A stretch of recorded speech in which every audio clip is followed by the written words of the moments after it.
Rũcinĩ rwa muthenya wa Jumatatu tariki 3, uria wari gavana wa kaunti ya Kiambu Ferdinand Waititu arokete igoti-inĩ inene na mwĩhoko wa kurekio na mbĩrũ etereire guthikĩrĩrio gwa cira ũrĩa acoketie riko wa gutetia itua rĩrĩa rĩakinyanĩirio cira-inĩ ũrĩa ahandĩirwo wa ungumania.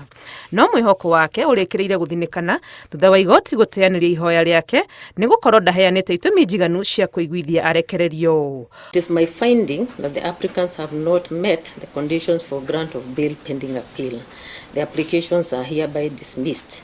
Waititu aikĩtie ihoya rĩrĩ rĩa kũrekererio mũthingi-inĩ wa itũmi cia ũgima wa mwĩrĩ, no itua-inĩ rĩrĩ igoti riugĩte kũrĩ na motungata makinyanĩru ma ũrigiti njera-inĩ.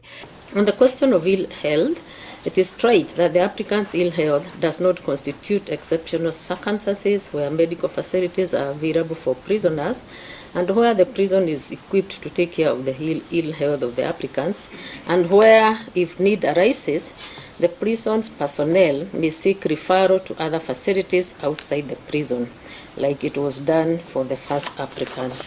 Igoti nĩ rĩteanĩirie ũhoro wa atĩ cira ũrĩa Waititu acoketie riko nĩ ũkuoya ihinda na kuuga nĩ gũkororwo mweke ũrĩa ũngĩoneka wa kũũthikĩrĩria na ihenya ũrĩa kwahoteka. On the question of anticipated delay in the hearing of the appeal, I am aware that the record of appeal is now ready and it is complete.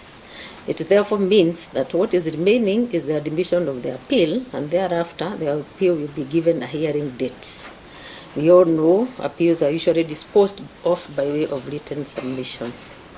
This court can confirm that the diary of the court can accommodate the hearing of the appeals in under 2 months from now, meaning that the appellants would not have served a substantial part of the sentences, bearing in mind the respective sentences by each of the applicants.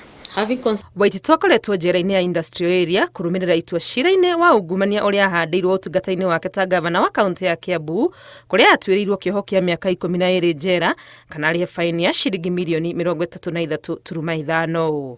Ngĩribotera Inooro TV, rĩtwa rĩakwa nĩ Wangui wa Mwangi.